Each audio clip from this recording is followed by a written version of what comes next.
China has sharply criticized the recent United States-led military strikes on Iran's nuclear facilities, warning that the assault has undermined Washington's credibility and risks pushing the region into a wider conflict.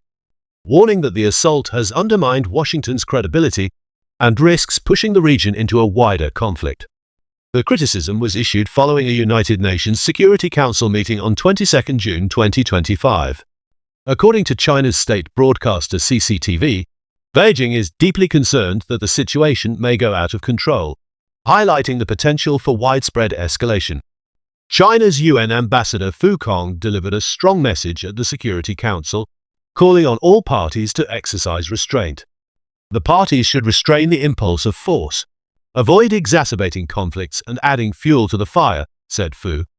He singled out Israel, urging it to immediately ceasefire to prevent the situation from escalating and avoid the spillover of war. The U.S. strike, announced by President Donald Trump on Sunday, targeted several of Iran's key nuclear sites. Trump stated that American forces had obliterated facilities in Fordo, Natanz and Isfahan in what he described as a decisive and necessary operation. The military action marked the most significant Western attack on the Islamic Republic since Iran's 1979 revolution, and was carried out with the backing of Israel.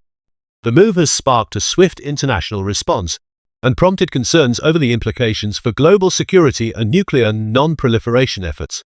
Ambassador Fu said Iran was undoubtedly hurt by the strikes, but also emphasized that the United States' global reputation had suffered. The United States' credibility was also damaged, both as a country and as a participant in any international negotiations, he said. In response to the escalating situation, China, along with Russia and Pakistan, submitted a resolution to the Security Council calling for an immediate and unconditional ceasefire across the Middle East. The proposal seeks to de-escalate tensions and prevent further military engagements.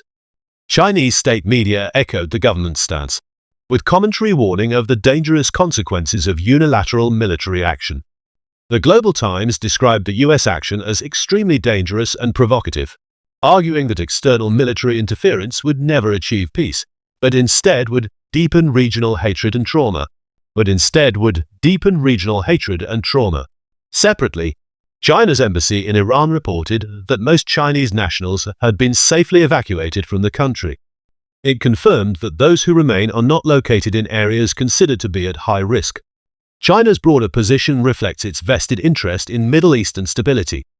With a multi-billion-dollar economic relationship with Iran, including long-term oil imports and infrastructure projects, Beijing has significant incentives to maintain regional peace. According to analysts cited by Time magazine and the Financial Times, China is likely to continue promoting a diplomatic approach while avoiding direct military involvement. Observers suggest that Beijing's condemnation is part of a broader effort to position itself as a global stabilizer amid Western-led interventions. As the situation develops, the Security Council's next steps, including whether the proposed ceasefire resolution gains traction, will be closely watched. The potential for further conflict raises fears of disruption to key trade routes and energy supplies, including through the Strait of Hormuz. With the possibility of retaliatory action from Iran and wider military involvement by other powers, the international community faces a critical juncture in managing a crisis that could have far-reaching global consequences.